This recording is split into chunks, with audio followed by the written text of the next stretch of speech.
Picture this, a bright red blur slices across your TV screen, a bold white stripe flashing like a warning signal as the car drifts around a corner. Even if you haven't watched Starsky and Hutch in decades or ever, the image hits you instantly. The 1974 Ford Gran Torino wasn't just a vehicle. It was a memory burned into an entire generation's mind. A TV icon, a hero car, a rolling symbol of 1970s cool. But here's the part nobody expects. That unstoppable muscle car. It was never supposed to be red. That aggressive engine roar completely fake. The actor behind the wheel. He couldn't stand driving it. And the legendary Torino you think of as one perfect machine. It was actually a rotating cast of nearly 10 different cars. Some stunt-built, some pristine, some patched together after crashes, all wearing the same bright paint to trick the audience into believing they were seeing one indestructible hero. Behind the camera, the truth was far less glamorous. The Gran Torino was a product of studio deals, tight budgets, mechanical limitations, and improvisation. The show needed speed, but the car of the Malaise Era couldn't deliver it. The show needed power, but the engines were strangled by 1970s emissions rules. The show needed dramatic handling, but the actors complained about its steering and brakes. So the crew turned to editing magic, post-production, sound creative angles, and a whole lot of automotive sacrifice to make the Torino look like a fire-breathing beast. And that contradiction, a TV car that looked unstoppable but struggled behind the scenes, is exactly why its story is so fascinating. Because the more you learn about it, the more you realize the Gran Torino didn't become iconic because it was perfect. It became iconic because the people behind the camera worked tirelessly to make you believe it was. And now, we're about to open the hood on the truth. Here are 20 weird, surprising, and unforgettable facts about Starsky's 1974 Gran Torino. 20. The car was never supposed to be red. Before the Gran Torino became a television icon, the show's creator never imagined it as a Ford or red or even remotely similar to the car we all remember. His original vision placed Starsky behind the wheel of a green Chevrolet Camaro convertible, a completely different energy and attitude. But when Ford stepped in with its TV car loan program offering vehicles at no cost in exchange for on-screen exposure, the direction of the entire show shifted. Suddenly, the production team had access to Ford's inventory, and the Torino became the natural candidate. To make it stand out, they drenched it in Ford bright red and carved a massive white vector stripe across its body. The car wasn't chosen because it was perfect. It was chosen because it was available. Yet that last-minute decision accidentally created one of the most recognizable silhouettes in television history.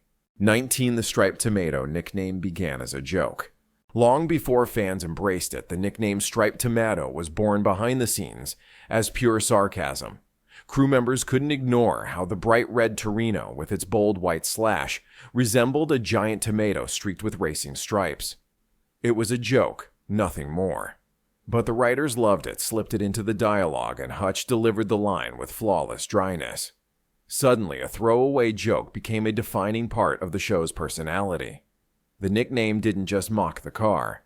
It highlighted the contrasting energies of Starsky and Hutch. One adored the flash and flare. The other rolled his eyes at every inch of it. What started as a simple on-set laugh evolved into a piece of pop culture language that fans still use today. 18. Nearly 10 cars played the same Torino. The Torino you saw racing through Bay City wasn't a single vehicle. It was a rotating fleet of around 10 different cars, each assigned a specific role. Some were pristine hero cars meant for close-ups. Others were stunt units built to be abused, bent, jumped, repaired, and sent back out. A few weren't even 1974 models. 1975 and 1976 Torinos were disguised to match. What made this challenging was consistency.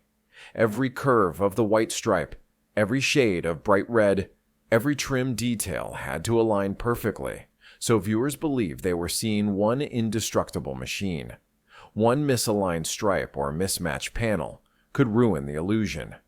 Behind the scenes, The transportation team lived in constant tension, juggling repairs, repainting, and swapping parts to keep the one Torino alive. 17. Paul Michael Glaser hated driving the car. On screen, Starsky's love for the Torino felt genuine. Off screen, Paul Michael Glaser, the man behind the character, couldn't stand it. He found the car heavy, sluggish, and difficult to handle. The steering felt stiff, the brakes unresponsive, and the overall driving experience clumsy, compared to what fast-paced TV chases demanded. His frustration seeped into his performance in an unexpected way. Instead of treating the Torino like a prized possession, Glaser often pushed it harder than necessary, slamming on brakes, oversteering, and taking corners aggressively, partly to enhance realism, partly because the car irritated him. The irony is almost cinematic. The audience saw devotion, pride, even affection. The actor felt annoyance and discomfort, yet through skill and a little Hollywood magic, none of that tension ever made it onto the screen. 16. The engine sounds were completely fake. The roar you remember, deep, aggressive, muscular, never came from the Torino itself. Recording real engine audio on set in the 1970s was nearly impossible due to noise technical limits and the car's underwhelming emissions-choked V8. So the sound team built an entire library of manual transmission muscle car sounds, even though the on-screen Torinos were automatics. That's why you sometimes hear perfectly timed gear shifts that don't match interior shots. What mattered wasn't accuracy, it was excitement. The sound crew crafted an auditory illusion that transformed an ordinary mid-70s Ford into a fire-breathing TV monster. Without those dubbed growls, the Torino might never have felt as powerful or iconic. Movie magic didn't just enhance the car, it created the legend. 15. Some cars carried the massive 460 Lima V8. Most viewers assumed every Torino on the show shared the same powertrain, but behind the scenes, the stunt team needed something with stronger lungs. That's why a select few stunt cars were secretly fitted with Ford's 460 Lima V8, a 7.5-liter giant usually reserved for big trucks and full-size land yachts. Even though emissions rules of the 1970s strangled its horsepower, the engine's torque and durability were exactly what stunt crews needed. These 460-equipped Torinos weren't built for speed, they were built to survive. The show's most demanding chase shots, the ones where the car seemed to leap forward with unexpected force, often came from these hidden heavyweight stunt units. Most fans never noticed the difference, but the technicians certainly did. Without these bruiser engines, some of the Torino's wildest stunts simply wouldn't have been possible. 14. David Soul kept sliding across the bench seat. Before bucket seats became the norm on set, the Torino's interior created chaos. David Soul Hutch constantly slid across the slick vinyl bench seat whenever Paul Michael Glaser whipped the wheel into a hard turn. The problem wasn't just uncomfortable, it was comical and disruptive. Takes were ruined as Soul clung desperately to door handles and dashboard trim just to stay upright. The fix came when the crew retrofitted Torino 2 with bucket seats and a center console anchoring the actors in place. The change improved filming, but created continuity headaches. One episode might show a bench seat, the next, a bucket setup depending on which car was available that week. It was yet another reminder that the Torino on screen was never just one car, but a Frankenstein fleet stitched together under pressure. 13. The car was a victim of the Malaise Era. The Torino's muscular looks promised speed, but the reality of the 1970s delivered something very different. This was the Malaise Era, when emissions regulations, catalytic converters, and lower compression ratios crippled performance. Under the hood, the car simply didn't have the horsepower to match its aggressive styling. For the stunt drivers, this was a challenge. They needed the Torino to look fierce, fast, unstoppable, but the car could barely outrun its own reputation. So they relied on momentum, dramatic camera angles, brake torquing tricks, and clever editing to sell the illusion of power. It worked. Viewers saw a street predator. Behind the scenes, the stunt crew was pushing a tired mid-70s cruiser to its absolute limit. 12 battle damage became impossible to hide in later seasons. By the third and fourth seasons, the Torino fleet had endured so much abuse, jump slides hard, breaking curb hits, fender taps, that the scars became impossible to fully erase. Freeze frame any late season episode, and you'll catch it dents that weren't hammered out. Perfectly stripes that sat slightly off alignment mismatched shades of red from rushed repaints badges missing from quarter panels. Interior trim that didn't match from shot to shot. The transportation team worked miracles with limited budgets and even tighter timelines. But television production is a war zone for cars. And the Torinos wore their badges of battle proudly, even if viewers were never supposed to see them. Only a few authentic Torinos survive today. When production ended, Ford reclaimed the studio loaners and auctioned them off. Some went into collections, others vanished into barns, garages, or scrapyards. Tracking the original cars today is like solving a case straight out of Starsky and Hutch. A few verified survivors exist, the most famous being the Hero car displayed at the Peterson Automotive Museum, still carrying camera rig holes in its body and fading cast signatures inside the door jambs. Others have been authenticated through painstaking research selling for six-figure sums. But most lost to time. Some were destroyed, others were mistaken for replicas, and countless clones muddied the trail. For collectors, finding a real screen-used Torino is less of a purchase and more of a quest. Ford released an official Starsky and Hutch edition Torino. In 1976, Ford made a move no one saw coming. They built a factory-produced Starsky and Hutch Gran Torino, complete with the red paint and white vector stripe. Roughly 1/3 cars rolled off the assembly line, turning a TV Hero into a showroom option. It wasn't a perfect replica. The stripes differed slightly, the wheels weren't identical, and buyers could choose any engine they wanted. But the idea was revolutionary. A TV car so popular that the manufacturer capitalized on it in real time, almost unheard of. Today, these factory editions live in a strange middle ground, not screen use but still rare collectible, and often confused for the real thing. They are physical proof of how deeply the striped tomato carved its way into American pop culture. 9 surviving TV cars still wear their camera scars. Visit an authenticated screen-used Torino today, and you'll notice something striking. The scars of television production are still carved into the metal. Drilled camera mounts along the sides, heavy reinforcement plates welded to the frame, marks from hood-mounted rigs that captured those dramatic chase shots. These weren't small modifications, they were industrial-level engineering solutions designed to carry bulky 1970s camera gear. On the Torino, displayed at the Peterson Automotive Museum, you can see exactly where cameras were bolted on for front shots, side shots, interior dialogue angles. These scars tell a story all their own, a story of long days on set, countless takes, and the gritty reality of filmmaking before modern lightweight equipment existed. The car symbolized the personalities of Starsky and Hutch. The Gran Torino didn't just move the characters from one scene to another, it expressed who they were. Starsky's love for the flashy red and white machine matched his bold, impulsive energy. He lived loud, drove loud, and wore his emotions on his sleeve.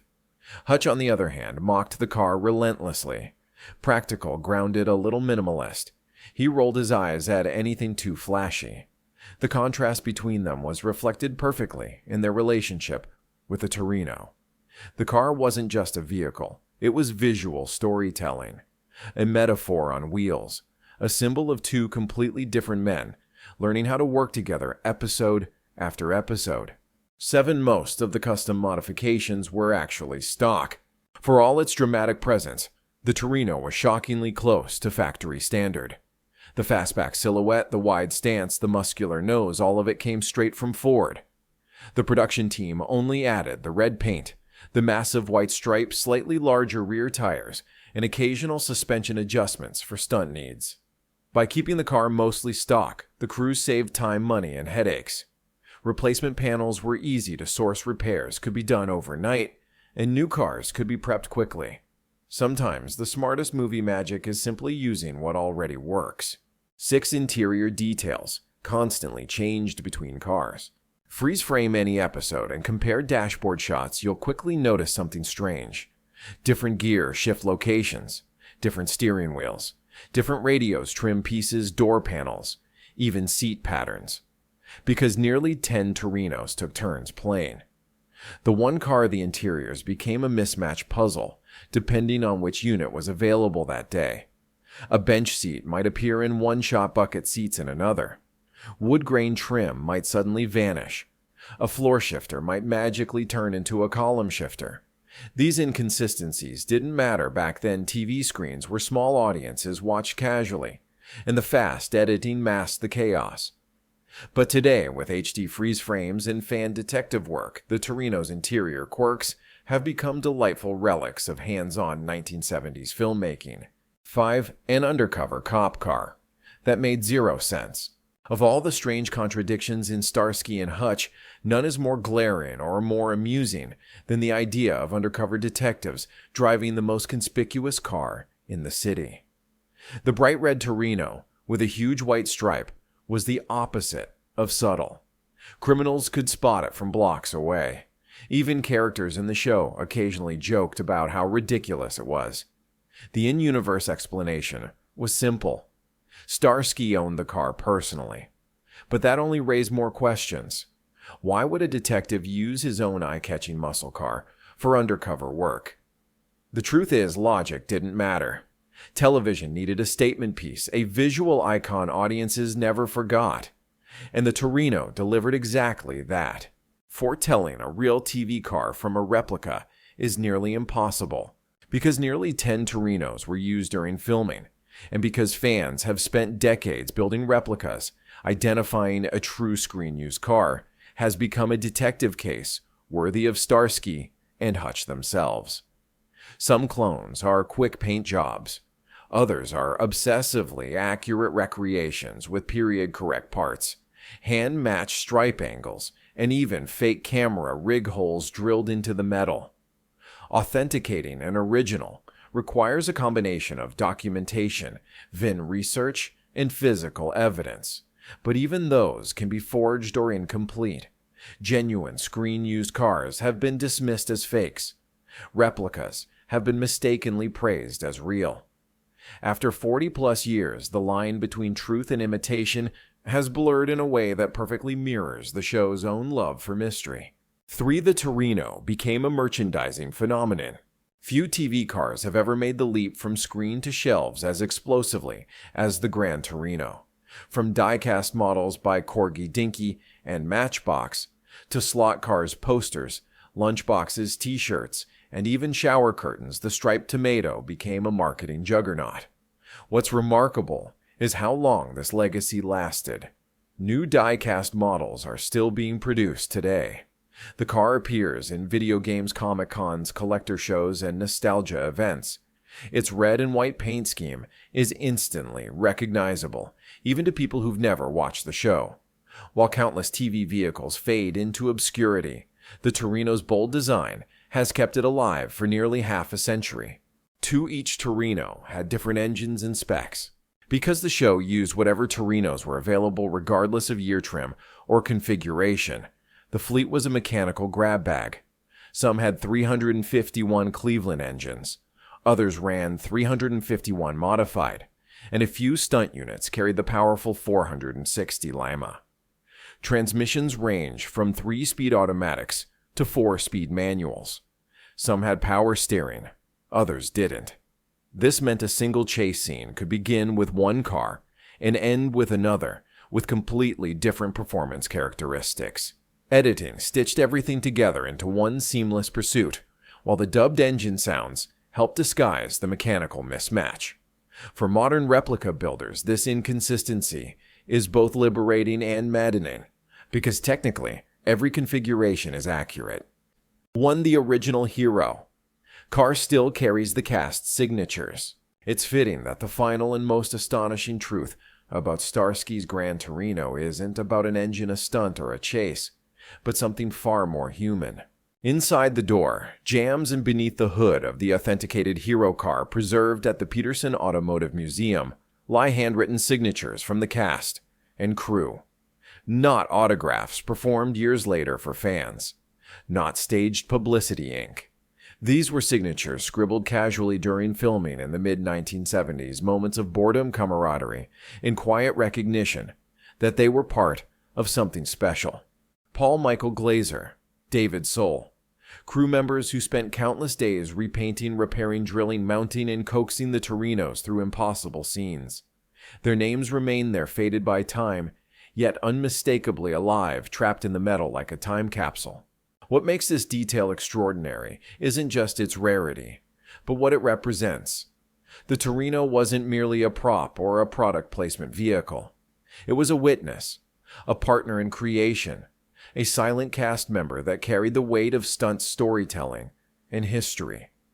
And the signatures prove that the people who built the show, even as they complained about the car's flaws or cursed its mechanics, understood one thing: this car would outlive them. In an era before collectible culture, before people obsessively preserved TV props, before anyone imagined the Torino would become a cultural icon, these scribbled names captured a fleeting truth. They believed the moment mattered. And decades later, those faded signatures are the most irreplaceable part of the Torino's legacy, proof that this exact piece of Detroit steel was there when television history was being made. When you step back and look at Starsky's 1974 Gran Torino through all 20 of its strange, unexpected truths, you realize something remarkable. This car was never supposed to become a legend. It wasn't designed for fame. It wasn't engineered to be iconic. It certainly wasn't built to survive years of stunt abuse under the hot California sun. Yet somehow, through accidents, compromises, paint codes, last-minute decisions, mismatched parts, frustrated actors, and an army of overworked crew members, the striped tomato became one of the most unforgettable vehicles in television history. It was never about the power, never about the performance, never even about the car itself. It was about the illusion, the craft, the effort, the small miracles happening behind the camera every single day. A green Camaro that never made it, a sarcastic nickname that stuck, 10 different cars pretending to be one, fake engine roars that made it sound alive, faded signatures hidden in the metal like fingerprints from another era. Piece by piece, fact by fact, the Torino's myth wasn't created by what it was, but by what people made it appear to be. And that is the magic of television. Sometimes the most iconic things on screen are born not from perfection, but from chaos held together with determination paint and a little bit of luck. If you grew up watching Starsky and Hutch, the Torino probably felt like a hero. Today, knowing the truth, it feels even more human. Thanks for riding along with us. And if you're ready for more hidden stories, more forgotten legends, and more behind-the-screen mysteries, you know exactly where to find us.